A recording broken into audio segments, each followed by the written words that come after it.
I don't know if you can hear that now in the background, but I'm gonna just say skew it and leave it. This video is gonna go up late tonight. I did not get a chance to record yesterday because I was catching up on stuff from the weekend. I was down in Florida last week doing some purchases, and that's kind of what this video is gonna be about. So I wanted to go over the big purchase I made. If we loop back to Collecticon, right?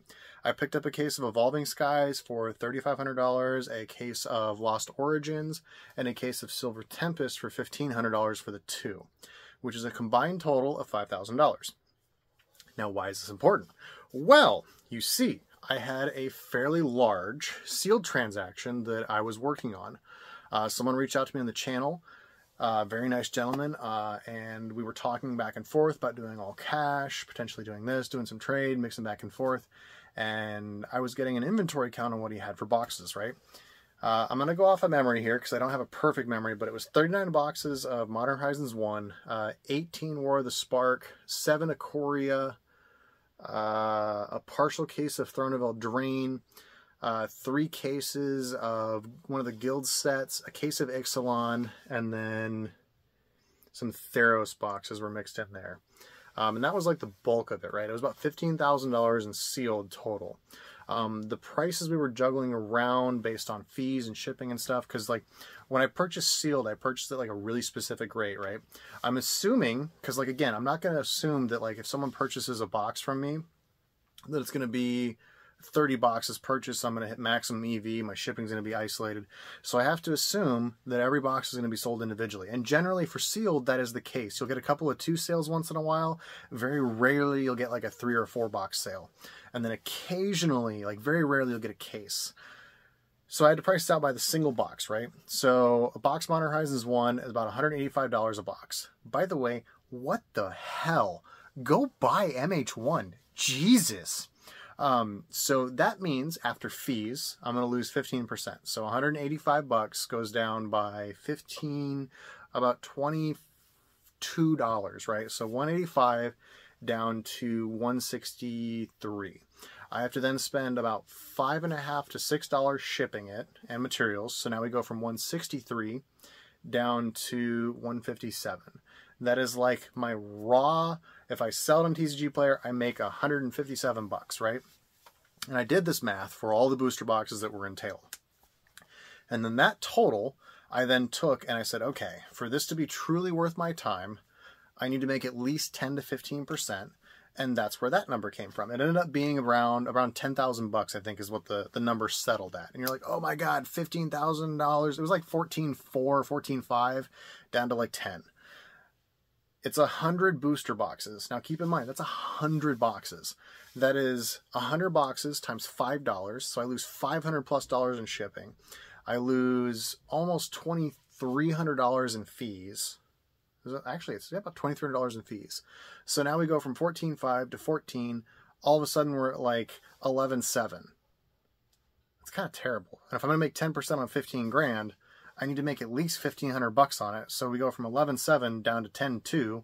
And I was like, you know, 975 sounds like a really good number for everyone, and that gives me a little bit of wiggle room, puts me about 12.5% margin, which is really, it's comfortable. It's not super comfortable. It's not aggressive, but it's a nice number, right? So I offered the guy, originally it was just 9.7. It was basically all cash. And I was like, hey, I have some Pokemon cases, looping back to the Collecticon thing, right? I was like, hey, why don't we do some trade and cash? So I converted it down into, I think it was like, I sent him like $28.50 on PayPal. I gave him $900 in cash because I need some cash to pay my Uber driver. Because the guy was super nice and he allowed me to stop and like load the back of his car up with all this product, right? Keep in mind, this is 100 booster boxes of product in the back of this guy's car with my luggage while I'm flying. Super funny. So now that we've kind of gone over the broad aspects of the deal and what happened, right? That trade comes into play, and I was like, hey, why don't we do this trade? Because in my head, I'm like, okay, I'm only in for 5 on this sealed. The Silver Tempest and Lost Origins went up a bunch.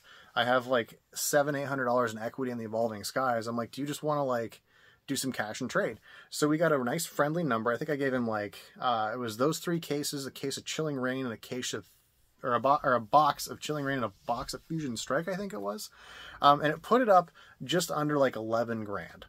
So that breakdown, we went from like 975 to like about 10.75, right? So I gave him basically like an extra 10%, a little bit over 10% in trade value for the cases, which lets him win because he collects a bunch of Pokemon.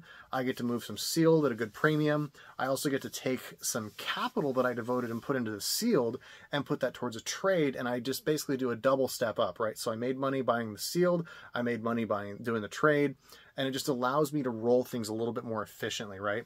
So that put my total cash involved from 9.75 down to about 8.7. So I saved about $1,000 doing that. He basically made an extra $1,000 in raw value, and everyone wins, right? So this is where the power of the trade comes in. These trades are super important to make, right? I made an extra $1,000, he made an extra $1,000, everyone wins. I probably could have been a little more aggressive on the actual trade value, maybe save like a box of Evolving, maybe save like a box of Chilling Reign or Fusion Strike or something. But like at the end of the day, I'm not going to blow up a $15,000 deal over $200. That's kind of dumb. And that's another valuable lesson, right? When you have these big transactions, you don't want to blow up a $10,000+ transaction over $100. That's like a total Timmy move, right? You need to avoid those scenarios, and you want to make sure you capitulate and profit when these windows come up.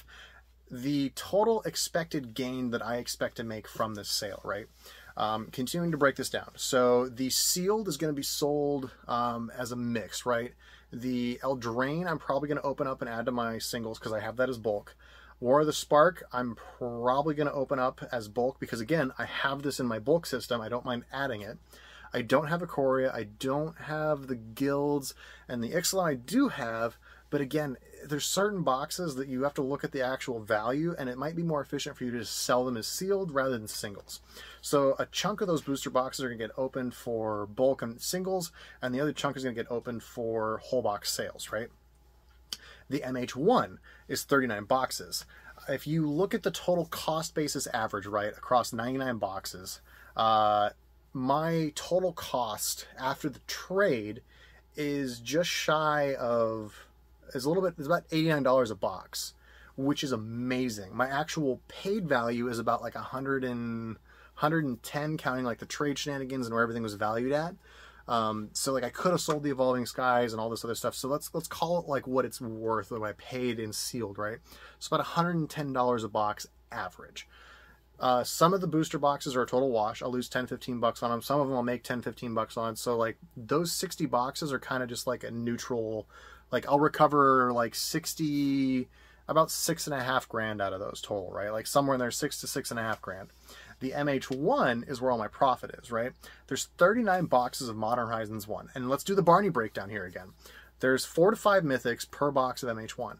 I'm going to hit a foil mythic probably per 6 boxes because, again, these are mostly sealed cases broken down, or half cases, and even half cases tend to have a foil mythic in them. Like, it's just pretty normal for a half case to have at least one every other one. Like, it's pretty normal. So I should, in theory, with 40 boxes, hit between 6 and 8 foil mythics. Out of what I've already opened, I have like 6 boxes, I think, left, 6.5 boxes left to open.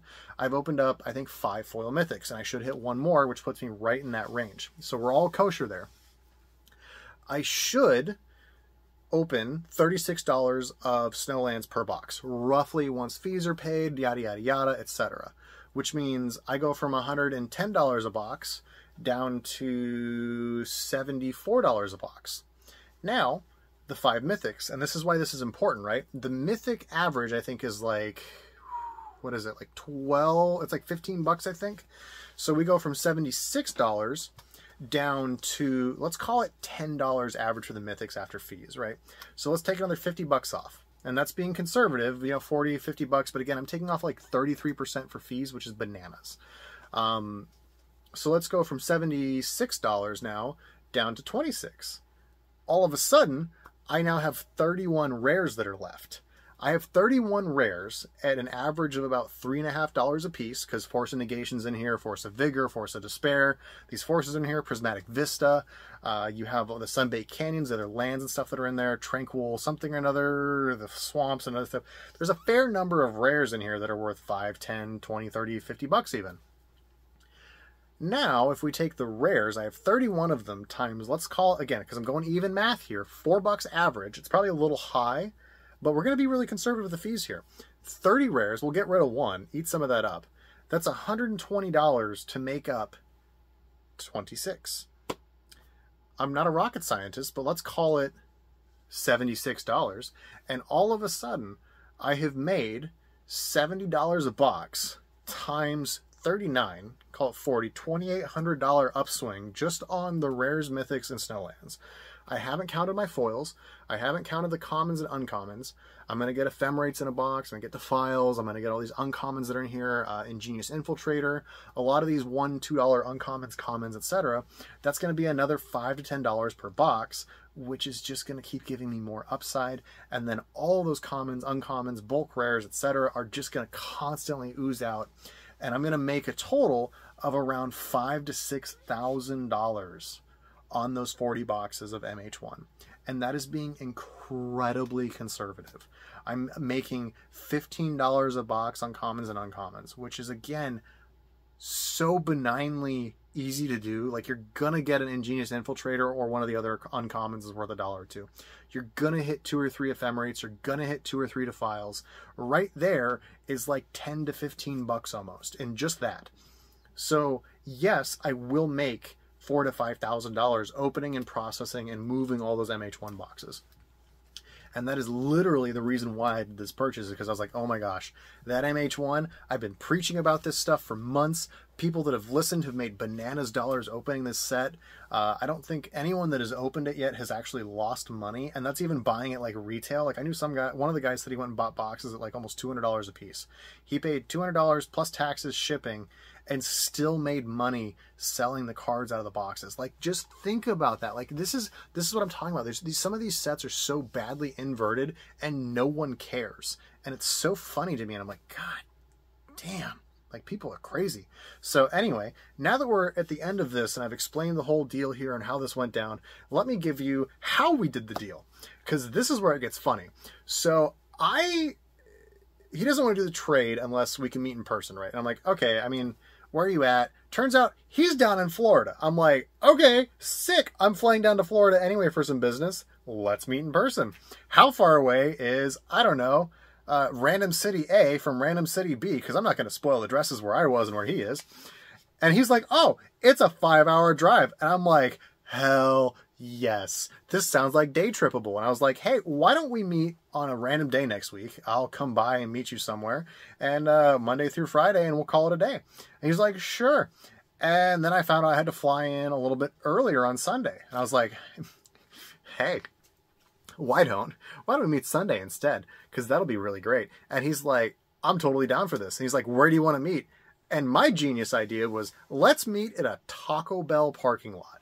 Yeah, your boy went and bought $15,000 in sealed at a freaking Taco Bell, and then exchanged cash, PayPal, and Pokemon in a freaking Taco Bell parking lot while eating a chalupa. I inserted that last bit. Making $5,000 at a Taco Bell. This is like TCG straight comedy gold, right?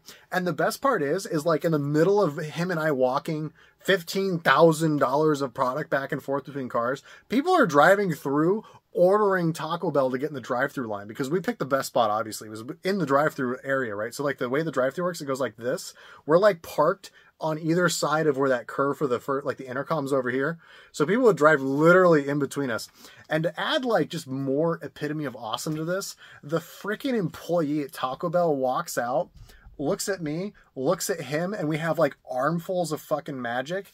And like dead ass, she just like smiles, like shakes her head, and then just like walks off. Like, these freaking idiots are literally exchanging like drugs in the Taco Bell. And I'm like, I can't help but laugh. My Uber driver gets out halfway through this exchange, sees this chick walk by and do this.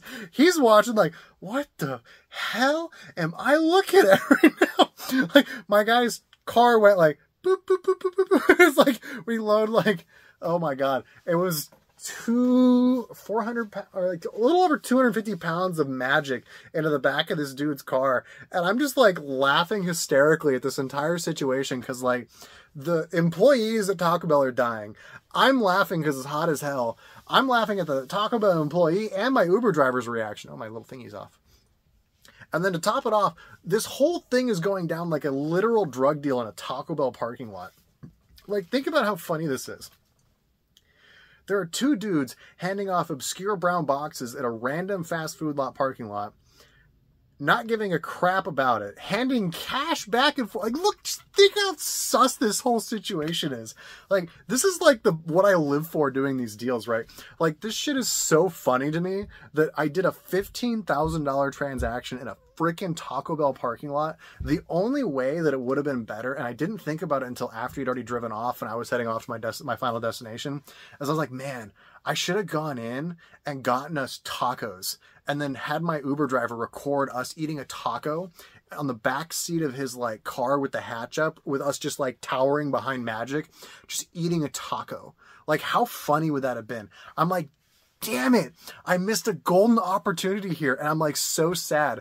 But guys, thank you so much for the content. Thank you so much for the support and love. Video's going up late tonight because I've been super busy. I was in meetings today. I did a full day at the work. I'm gonna go grind some more, crush some product, and do more shenanigans and whatever the heck else is going on. But I love you guys. Thank you for the support. Talk to you soon. Don't forget to like, subscribe, share, and remember, sharing is caring. And don't forget to hit that join button because I'm monetized, kind of. Anyway, bye.